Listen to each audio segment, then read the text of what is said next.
respect everywhere. But when everybody's watching, every little thing that you do matters, right? Because there's a ripple effect. And he just needs to be put in his place. The sad thing is if he would take responsibility for himself and actually, go to a meditation retreat, learn how to breathe before you say something or do something, get some counseling, he would actually be a pretty decent guy. And his guides are telling me he's actually pretty talented. So I would say he's probably a pretty good DJ, you know? He just has to work this issue He just has out, to work it. Yeah, he just has to work it out. which it's a big issue to work out. I'm not It making light is. of it either. Right. Well, we'll keep an eye on him in March. Moving Yes. on, we have another woman. Her name is Karen Huger. She was born May 3rd, 1963. Now, she's going through some stuff. Are you getting any vibes on Karen Huger? Karen Huger. And I can tell you more, Um, but I'm curious what well, let me just see what comes up here. Okay, so I'm seeing like a crescent moon with her. She does have some karmatic stuff to kind of work out, stuff from her past that needs to be cleared, especially as we're going into the new year. Um, I mean, to be honest with you, when I look at her, I feel sad a little bit. Like there's some darkness that's kind of around her that needs to be worked out. Um, to be honest with you, all I'm getting is sad. She's sad, a little scared, but mostly sad. more sad than scared. More sad than scared. I feel like she's worked hard on her relationships and money matters. I feel like she's done her due diligence for the most part. Um, but she's sad about like she's just sad. David, she's sad. So tell me more. Well, what does a crescent moon mean? Does that mean A sadness? crescent, well, no, to be honest with you, Oh, a crescent moon when I see the crescent moon, it's a Native American thing, but when I see that, that just means that there's an opportunity to clear up some karmatic stuff. Like you go from the crescent into the darkness and then back into the lunar phase that gets bigger. Right now, she's at the bulk of it. It is not going to get worse for her.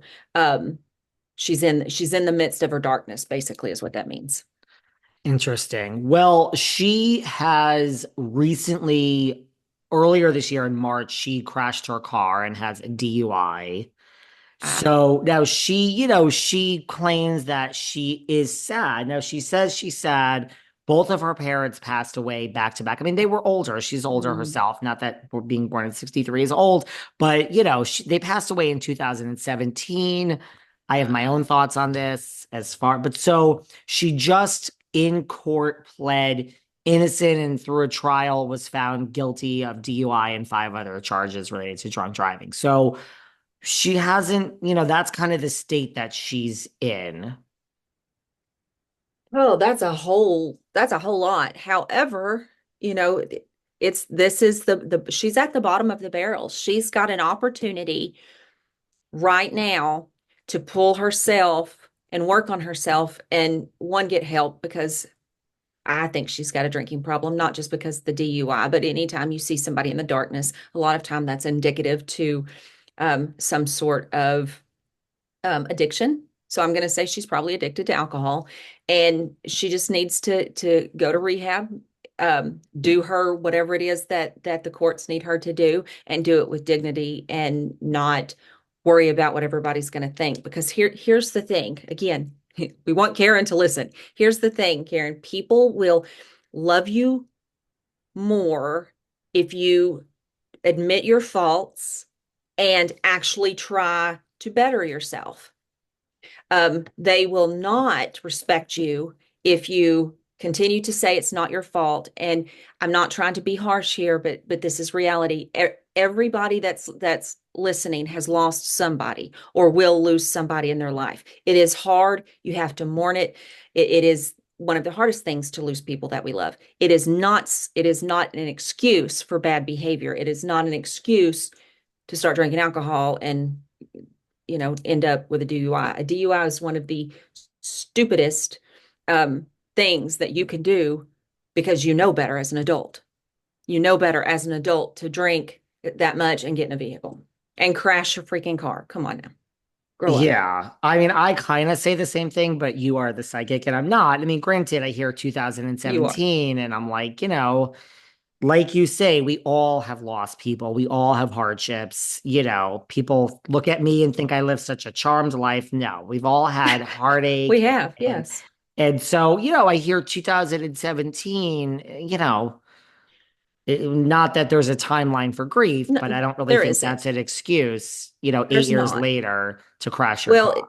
even if it happened yesterday, there's not an excuse. In the midst of grief, it doesn't make us, go stupid. It makes us sad and mourn the people that we love.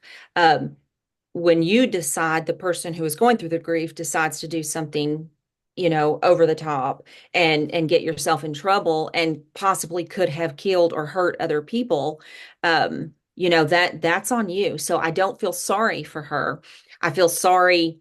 um I feel sorry for the fact that she's not seeing that if she doesn't do this, she's going to stay in the darkness for a long time. And when you're in the darkness, you have a tendency to repeat patterns, which means she'll probably continue to drink. Um, and, I think there are people around her that love her. And I think she needs to accept the help that's been offered to her because I don't feel like she really has. Do you think she has, she's on this show called Real Housewives of Potomac, she has some castmates, Giselle, Ashley, Wendy, Mia. Like, does she have a good support system around her, or are these just, a lot of times if they're not your real friends, when the going gets tough, people are The gone. tough get going. Yeah. Yeah. Well, okay. So I do feel like she could have a good support system when she starts taking responsibility for the things she's said and done. Then I feel like most of these girls will step up and help her. If she continues that it's everybody else's fault and she's so sad. Here's something that I've learned doing, private readings for 27 years is that as a friend, it is a give and take. If you run somebody's bank dry, they will leave you. And she's got to leave the drama behind and start working on the healing. And even and here's another clue. Even if they're not your true friends, even if somebody truly doesn't like you, if they see that you're trying to do good for yourself, even those who are not sitting at your table, as people say, if they're not invited to your table, they're still going to lend a hand up. People like to give a hand up, not a hand out. Right. Well, we talked before, I don't know which time you were here, like about Shannon Bedore and her Hmm. relationships with like Shannon, like and Tamara and Vicky. Shannon also had a DUI. I don't even know if we covered this, but she came out and said, I mean, now there are some differences. Karen has Sure. body cams that everyone has watched, and but Shannon was saying, like, I can't believe what I did. This was so stupid. Please forget everything you just said, is what Shannon did. And Karen is appealing her case, has not admitted really anything. And the real thing is there are these body cam videos which are released now, which people have seen, where she is saying things like, "Do you know who I am? And I'm so Oh my rich. I don't care." gosh. But she did